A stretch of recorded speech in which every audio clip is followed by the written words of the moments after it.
Like, Jesus was always very blunt. Like, out of nowhere, he would ask, hey, who do you say I am? Hey, do you love Peter? Do you love me? Hey, you have little faith. Like, he would just drop these faith grenades to just kick off the spiritual temperature, to go from community to fellowship. And then when we do that, when we take our conversations and crank up the spiritual temperature in it, man, that leaves you with a brotherhood, with a sisterhood. That leaves you being vulnerable, trusting people with your vulnerability, and them encouraging you along the way with where you want to go. And so tonight, we're going to look at this principle that we saw with last week of forging friendships. This idea of forging friendships, that you are responsible. That you as the individual, it is on you. Like, nobody can make a friendship for you. I can introduce you to people. Your friends can introduce you to people. But at the end of the day, the responsibility is totally on you to forge the friendship. Like, nobody else can do it for you. You have to be the one who engages the conversation. You have to be the one to show up. You have to be the one to sit in the rocking chair. You have to be the one to be vulnerable. Like, you are the one who is responsible for forging that friendship. That makes sense? The idea that you are responsible. When it comes to community, you are forging it. You are building it. You are the one who is responsible. So I always tell anybody, if you're looking for community, you're the one responsible for building it. You're not going to magically walk in somewhere and find it. Like, you have to cultivate it and build it. You have to forge it, which takes time and it takes effort, but you have to be the one to drive the bus. You grab the steering wheel, you drive the bus. And we're going to see that same principle correlate over to some other spiritual disciplines, that you are the one responsible. You are the one, hands on the steering wheel, driving the bus. That I can't do it for you, other people can't do it for you, in the same way of building friendships. So I just want to look at a couple examples before we break into groups, and this is, I want to go here first. This is Matthew chapter 6, starting in verse 5. Am I in your way? I can get it. Here we go. Can anybody see this? Do I need to move this?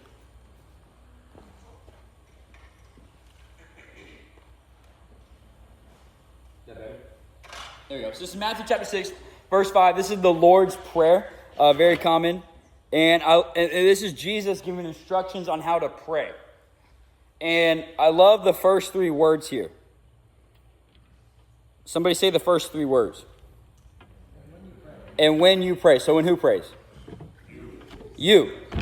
Right? So there it's an individual responsibility. Right? Jesus is giving the roadmap to prayer. And he doesn't say, hey guys, this is how I want you to pray. Everybody gather in church and be dependent on your pastor to lead you. He doesn't say that. Hey, everybody get in a small group and be dependent on the small group leader to lead you in your prayer life. Doesn't say that. He says when you pray. So there's this moment, there's this assumption of a shift in responsibility. Jesus is shifting the responsibility of you praying onto you, because when you pray. Do we see that? Like the same principle of, hey, you are responsible for building friendships. You are responsible for praying. I can help, our leaders, we can help encourage you in that. We can help disciple you in that. We can share, hey, here's some tips and tricks about prayer, that what the Bible says. We can do all these things that are variables to help you. But at the end of the day, you are the one responsible. And you are the one, you have to be, hey, I'm grabbing the steering wheel and I'm driving this bus for my prayer life. And I think so many times, in especially young adult Christian culture, or just Christian culture, we have become so dependent on other people to do spiritual disciplines for us. We have created, we rely on the church and have become dependent on the church to find community for us. So if we don't find it in a church, we get mad at the church and say, man, this church, they don't have a group for me or an event for this or da-da-da-da. We have become dependent for the church to build those friendships for us. Or the same thing with prayer. We have become dependent for pastors, church leaders, small group leaders to be the prayer warriors for us. And then we leave, man, I only pray once a week, or my prayer life's not that strong, or I don't pray a lot, or I'm not being spiritually fed. But it's because we have become dependent on other people doing the thing we should be responsible for. In the same way with friendships. Other people can't do the thing you are as an individual responsible for. So I love the way Jesus just starts it out. When you pray. Oh, I got my arts and crafts here. Let's go, right? When you pray, you must not be like the hypocrites, for they stand and pray in the synagogues and the corners to be seen by others. Truly I say to you, they have received their reward. But when you pray, do not heap up. Do not be like them. So then pray like this. Like, it's just this, hey, you as the individual, when you do it, when you do it, when you do it. So prayer is not limited to just you as an individual praying. It's not limited to that. But the initial foundation for the spiritual discipline of prayer, Jesus said the roadmap is when you as an individual pray. And he says do it daily. When you pray, pray then like this. So that's just one spiritual discipline. When we talk about prayer, hey, when you pray, you as the individual, you can't be dependent on anybody else to do it for you. And man, I love the definition. I think AJ preached on it a couple months ago, that prayer, it either works or it works. And the best way to pray is to simply pray. You got to grab the steering wheel and say, hey, I'm driving this bus. I'm responsible. I'm in control. All right, let's look at another example here. This is Matthew chapter 18, just to show the principle again. This is talking about forgiveness, reconciliation. And it says this, Matthew chapter 18 and verse 15. And if your brother sins against you, go tell him his fault between you and him alone. All right, so if your brother sins against you, what should you do? What does it say to do? If your brother sins against you, if that happens, what does Jesus then say to do? Go tell him, right? So you go, y'all use a different color. You go tell him. But who's doing this? Who's doing the going and telling? You, right? Man, so many times when it comes to reconciliation, forgiveness, man, we want everybody else to solve it for us because we don't want to sit in the uncomfortable situation. Man, that's ministry all day long, man. We get so many phone calls. Hey, this happened. Can you talk to them for me? Hey, can you address this? Or we just gossip and spread rumors. But hey, no, there's a responsibility here. You as the individual. This same principle with friendships, with prayer, now with forgiveness and reconciliation, conflict resolution. You as the individual, you go tell him. So there's just that reoccurring principle again. Hey, you go tell him. You are the one grabbing the steering wheel, driving the bus, and you cannot be dependent on for somebody else to do this for you. Something that Jesus has instructed you as an individual to do, you can't be dependent on other people to do it for you. If you do, you end up catching a lot of L's. And you set your expectations to then breed bitterness and to breed failure. So you are the one responsible for this, you as the individual. I'm not saying this to scare us. This is not a scare tactic, fear tactic. This is just a simply, hey guys, we got to own this. There's a sense of ownership here. And the more we can own it, then the more we can train this muscle in it. The more we realize, hey, I'm the one owning my faith. I can't be dependent on other people to do these spiritual disciplines for me. Man, now there's some maturity happening. There's some sanctification happening. This is not a fear tactic. It's not a sin tactic. This is not any of that. This is hey, guys, let's keep stepping up in maturity. Let's keep being discipled and go to deeper depths. And we do that by accepting this ownership that God has delegated towards us. You guys tracking with me?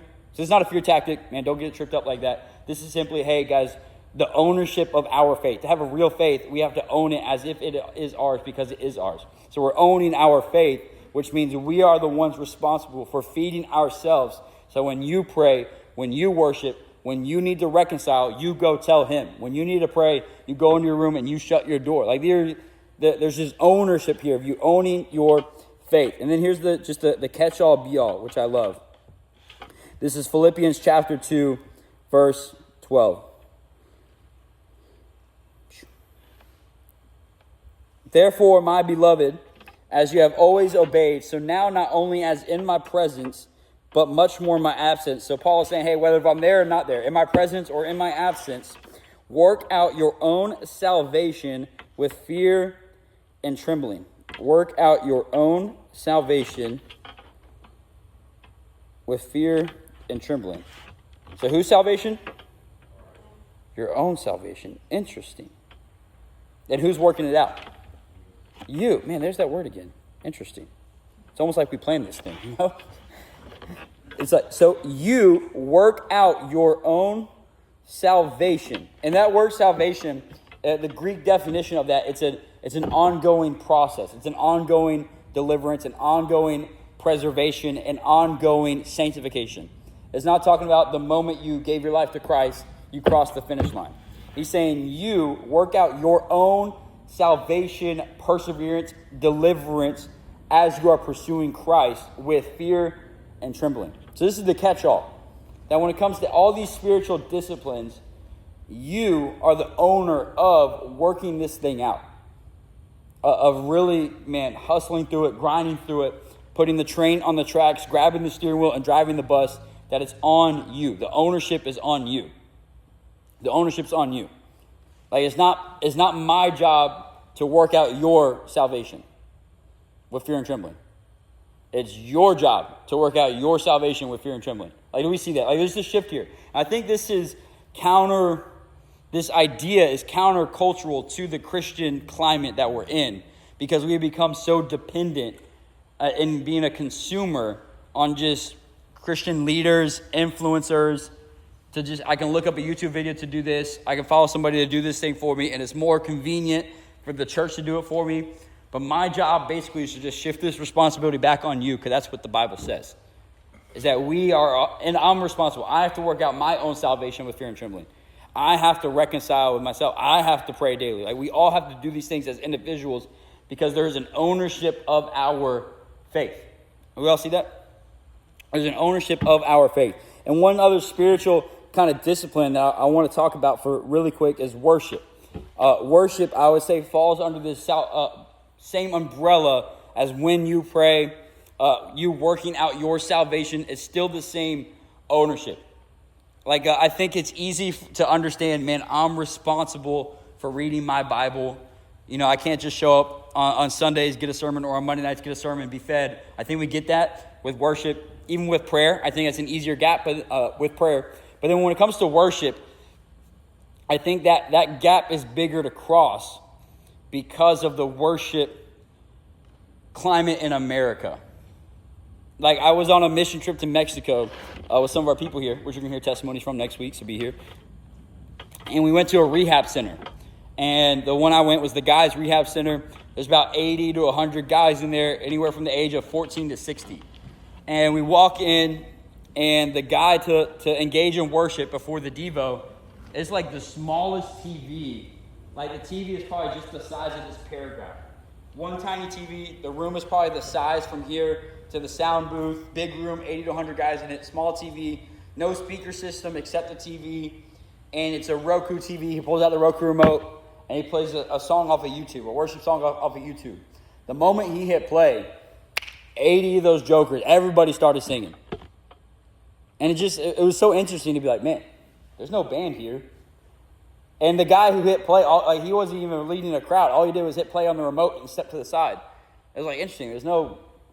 There's no worship pastor here leading this group. There's no full band. There's no drum. It's interesting.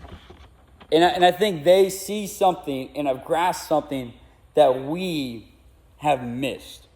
Like, they have realized, hey, for me to engage in worship, it's on me. Like, I'm the worship leader. So when I show up in this crowd with 80 other guys, and all 80 of us are the worship leader, because it's my responsibility, I don't need to be dependent on somebody else to do it for me. I can just engage with God and worship. You guys tracking with me there?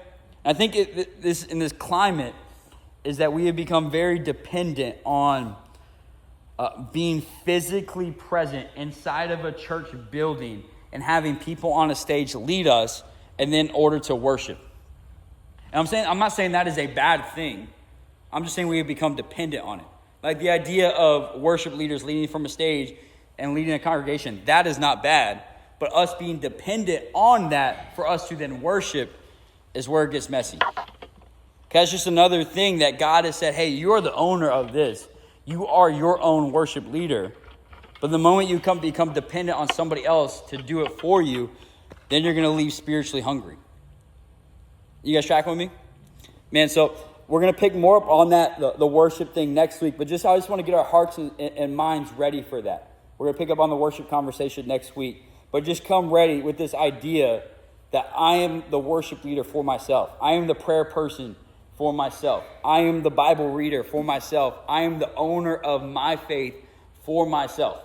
And the last illustration before we break into groups, anybody play Mario Kart, like the racing Mario Kart? Yeah? There's this, like, everybody, Paul says to run your race in 1 Corinthians, that you as an individual, you run your race for first place. You run it. I can't run it for you. Other people can't run it for you. You as an individual, run your race for first place. Don't be as a boxer beating the air. Don't aim for 5th place or 4th place. Like a Mario Kart, like the moment the go happens, everybody is racing. You are going. And I think that is the moment of you when you're not in church. When you're not in a group setting, that's you racing on the track. Man, you are going.